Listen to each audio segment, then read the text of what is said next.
que je propose donc à ce jeune, c'est déjà donc de bien choisir l'entreprise dans laquelle il va faire son alternance, de bien choisir une structure et un secteur d'activité qui sont en lien à la fois avec le projet professionnel qui est le sien, également donc le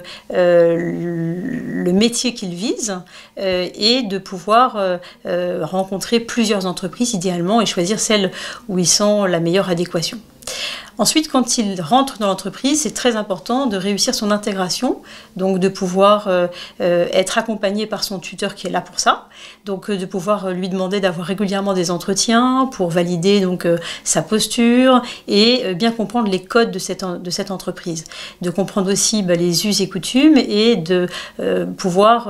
rencontrer un maximum de collaborateurs pour bien comprendre à la fois son futur métier et puis trouver des missions et être dans des missions qui sont vraiment en lien avec le poste qu'il vise et puis surtout le diplôme qu'il vise. Donc bien vérifier l'adéquation entre à la fois les missions qu'il aura dans le cadre de cette alternance et puis la réalité des cours théoriques qui constituera son diplôme. Au sein de cette structure, c'est important d'avoir des liens avec l'ensemble des collaborateurs, de prendre des notes et de